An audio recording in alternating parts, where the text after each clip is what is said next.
அங்க எப்படியும் பூஜை தடப்பட்டிருக்கும். இந்நேரத்துக்கு அந்த துர்காவை ஏவல் வண்டுகள் கொன்றிருக்கும். அசோக்க தவிர வேற ஒருத்தருமே உயிர் தப்பிச்சிருக்கவே முடியாது. ரொம்ப சந்தோஷப்படாதீங்க. முதல்ல உங்க சேஃப்டிய பாருங்க.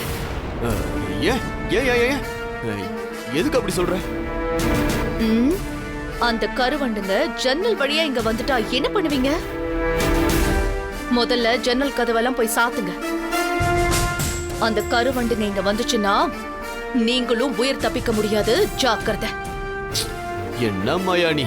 அசோக்க கடிக்க கூடாதுன்னு கட்டளை இட்ட மாதிரி எங்களையும் கடிக்க கூடாதுன்னு கட்டளை இட முடியாதா? என் கட்டளைய மீறி கருவண்டுங்க இங்க வராது.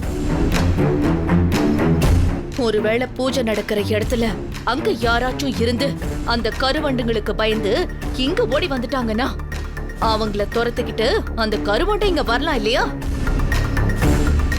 அப்படி வந்துட்டா உங்களையும் விட்டு வைக்காம கடிக்கலாம் இல்லையா? அப்புறம் அதுங்களை கண்ட்ரோல் பண்றதுக்குள்ள அந்த கருவண்டுங்க கடிச்சு நீங்க செத்துடுறீங்களா? என்ன இப்ப புரியுதா? என்ன மாயா, அப்படி கூட நடக்க வாய்ப்பு இருக்குன்னா எங்களை கடிக்க கூடாதுன்னு நீ இப்பவே அந்த கருவண்டுகளுக்கு உத்தரவு போடலாம்ல. அதை ஏன் செய்ய மாட்டேன்ற? ராகு காலத்துல பிறந்தவன வாய மூடிட்டு மாயா சொல்றத செய்யடா.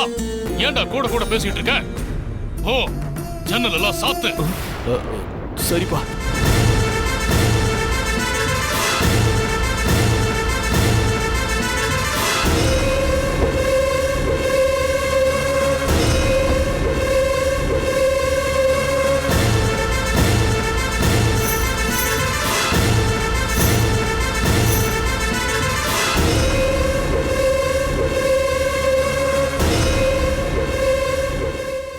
சாத்திட்டியாடா?